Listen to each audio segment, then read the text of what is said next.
I will. Thank you for tuning in. Today my topic is going to be about Wicca, witchcraft and paganism.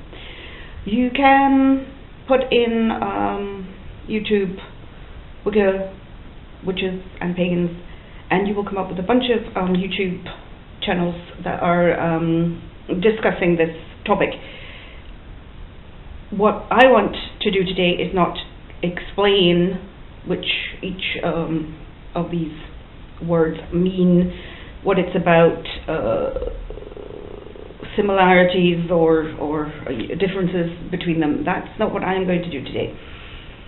What I want to discuss is that I am looking for like-minded people who are interested in the same things that I am interested in to make a group.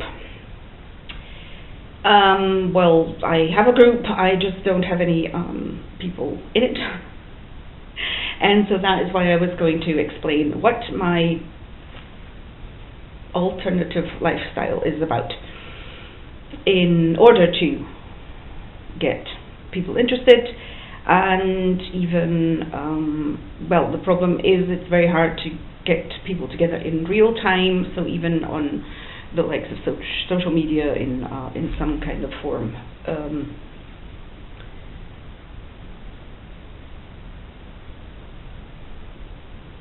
That we are all interested in the same things. So having said that, I will start with Wicca.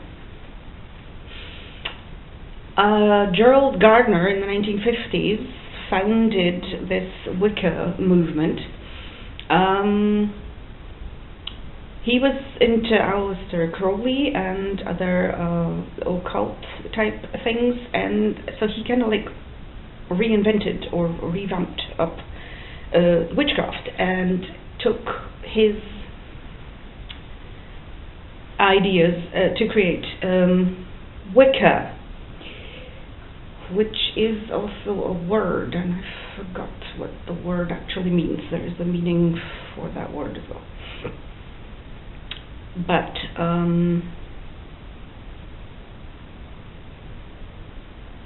what I found when I was myself learning about Wicca and finding out from other YouTube channels that it was like, you can do this, but you don't have to, and you can do that, but you don't have to. And I was like, well, this is really great, you know, nobody's telling you this is what it is and this is what you have to do. For example, if you have an altar or not, what you put on your altar, it's totally up to you. You can have it, you don't have to. Or a book of shadows. If you have one, that's fine, but if you don't want to have that, then that's okay. So then I found some of these YouTubers that I had been listening to, at some point, said themselves in their videos they were in Wicca, but they came out of it. So that's why I thought, well, maybe it's okay for a start, like everything is okay, it's like, oh, this is great, I'm going to do this, oh, then they made that sound so great, I'm going to do this, and then at some point you find out it's not all it's cut up to be. And so why they got out, they didn't really explain, but they've nothing to do with Wicca anymore. Now, I was never into Wicca. I mean, I was never committed, or however.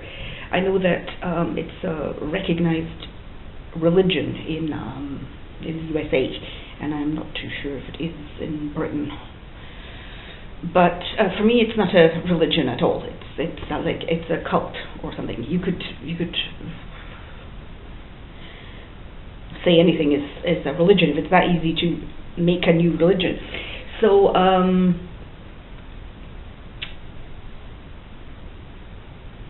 I will run up videos that have more details about Wicca or such. I wanted to go on to paganism next. What paganism is, or to be pagan, is it's also kind of been modernized into neo-paganism, and that has kind of its roots in Wicca as well. But originally, the word pagan is just to be a country dweller, or living outside the little village in your own little wee housey with your piece of land, and be self-sufficient and stuff like that. And so back to Bible times and stuff, they wanted to convert the pagan and heathen. Kind of goes hand in hand. Heathenry and pagan is they wanted to convert them into what they called Christianity, or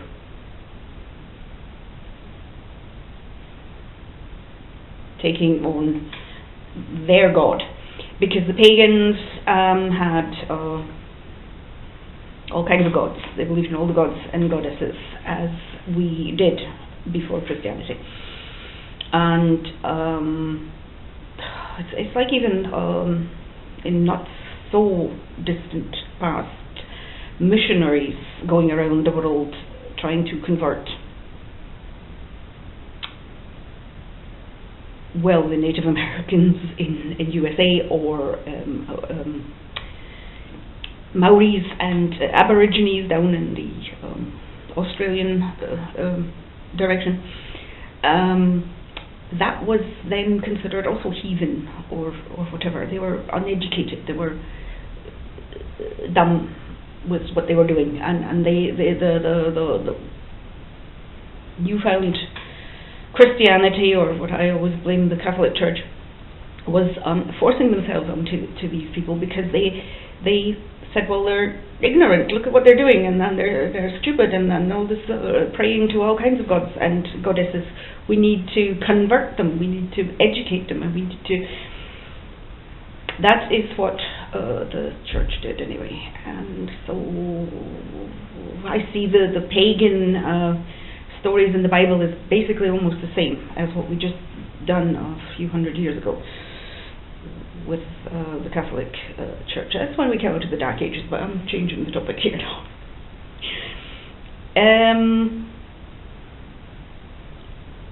So yeah, that is why, as in my group, the group of like-minded people that I'm looking for, have also the pagan side of it. Is like the Wheel of the Year fests is also a big thing with people, that other YouTubers that do talk about these things, which are the fests before Christianity. I mean, the solstices and the equinoxes is what is being celebrated, is what is being celebrated in the Wheel of the Year. So you have Ostara and Yule being Easter and Christmas.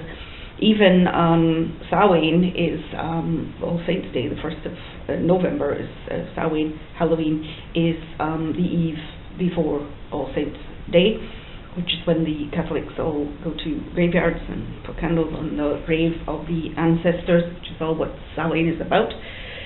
So they took all these fests of the pagans on board. Don't really want to get into that either, because if you know about that, we lived kind of hand in hand till about 200, 300, 400 after Christ, and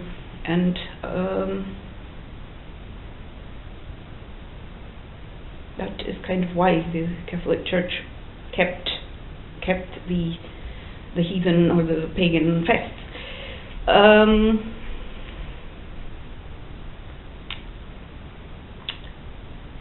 If I have to say anything more about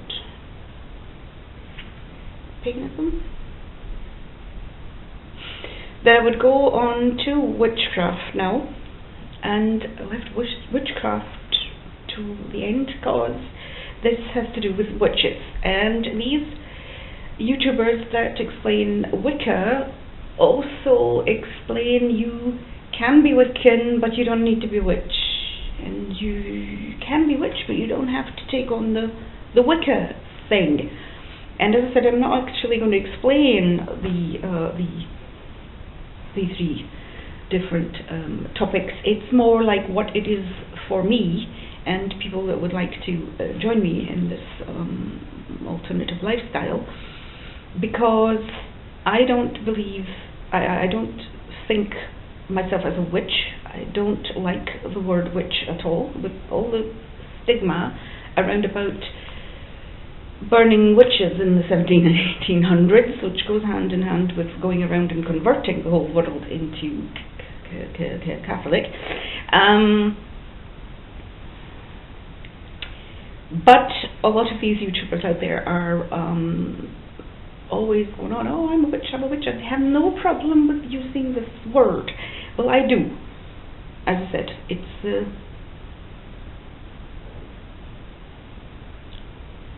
possibly more my age.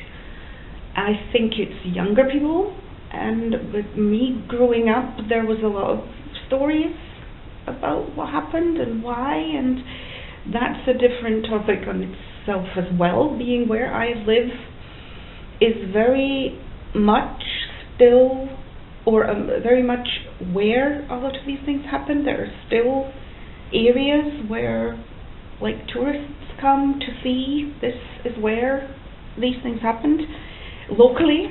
So probably that is why it's very hard to start up anything in real life with people, like a coven or something. I know in certain places, and a lot of places in the US and in Britain, it's very easy to find a coven. And this is probably my problem here, is not being able to get a group started, or finding a group that I can join. So that is why my my channel here on YouTube is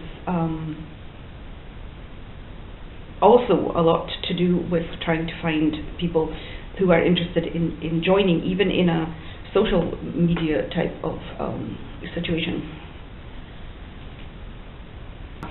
Then I just wanted to say about the soul practitioner, that in all these three different things, that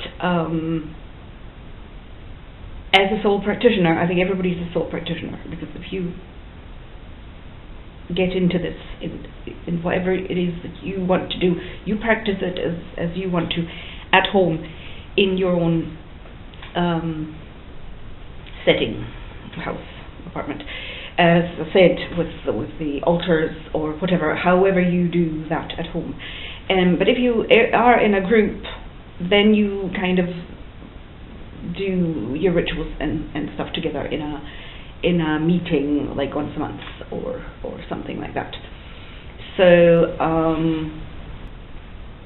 so what I would do on here on the YouTube channel is discuss things like what my group is about, and concepts and customs that I do. Like I say, you can take this, you can take that, and you can then decide, is this what we want to do as a group.